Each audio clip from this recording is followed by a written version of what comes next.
في كتاب علي عزت بيقوفش على سبيل المثال، هذا كتاب لا أعرف إذا اطلعتم عليه، كتبه في السجن وهو يشبه اليوميات بنملك.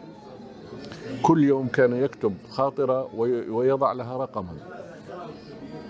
هو حكم عليه 14 سنة سجن عام 83، وأدخلوه السجن بتهمة أنه إسلامي أو يريد، كان قد أصدر كتابا اسمه البيان الإسلامي إسلامسك ديكلاراسيون، فاتهموه وقتها أنه يسعى إلى إنشاء دولة إسلامية أو كذا في البوسنة وإلى آخره، وسجن معه لاتج، لكن لاتج كان صغيرا في العمر، كان أصغر سجين معهم، كانوا 14 من السجناء. فكان علي عزت بيغوفيتش يكتب هذه اليوميات بنيمنك ويضع له أرقاما منذ دخل السجن بعد أن حكم عليه يعني نهائيا، وحكم 14 سنة ولكنه قضى منها 5 سنوات فقط. وقد ترجمت هذه الكتب يعني. فهذا الكتاب، العفو، هذا الكتاب كان عبارة عن كتاب شامل فيه ملاحظات فلسفية وملاحظات سياسية وملاحظات عن الحياة، وكتاب ممتع حقيقة، ولم يتعبني كثيرا لأنها فقرات قصيرة، لم يكن كتابا واحدا يعني يسير في مسار واحد، فكانت ريبيت ريدوغا tako da čovjek može, mislim, jednostavno ovako da prevede. A on bio živ tu. A vaš ambasador, ambasador Bosne u Jordanu, on bio jedan intelektualan čovjek, mislim, i obrazovan čovjek. On mi tražio od mene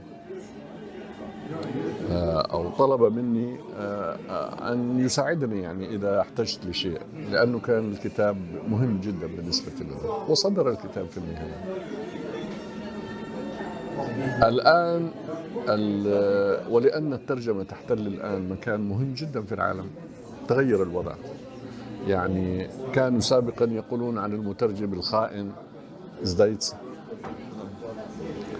وكانوا يقولون عن المترجم يضعون اسمه بحرف صغير على الكتاب، وأحيانا لا يضعون اسمه. الآن هناك اعتراف عالمي كبير على صعيد الثقافة في الترجمة وأهمية الترجمة، لأنه كما رأيتم أنا البارحة كنت أتحدث أنني عندما حصلت على جائزة لكتاب علي عزت بيغوفيتش، أعطتني إياه جامعة في الأردن تقع على جبل عالي، وطلبوا مني أن أتحدث بعد الجائزة، فقلت لهم اليوم أتت البوسنة إلى هذا الجبل، اليوم يأتيكم شخص كبير مثل علي عزت بيغوفيتش ليقول لكم شيئا. وهذا حقيقة، لأنه بعد انفراط عقد الاتحاد اليوغوسلافي وأصبحت توزع في الدول، توقفت تماما حركة الترجمة أو الاهتمام بهذه المنطقة، سواء إلا في لحظة عندما بدأت الحرب هنا. كان هناك تضامن من قبل العرب، كانوا يعرفوا أن المسلمين هنا يتعرضون لمشكلة كبيرة، فكان هناك تضامن. في هذه الفترة حاولوا التعرف على البوسنة، وهذا أعتقد أنه ليس جيدا أن تتعرف على بلد من خلال الحرب.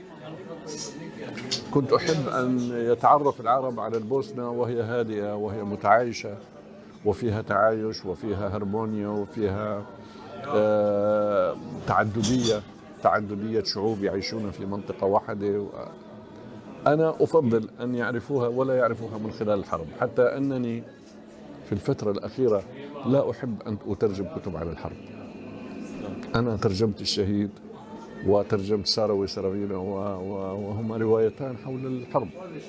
ويوجد طبيب كان في أحد المستشفيات بعث لي رسالة يريد أن يترجم كتابه عن مجريات الحرب وماذا كان يجري في المستشفى.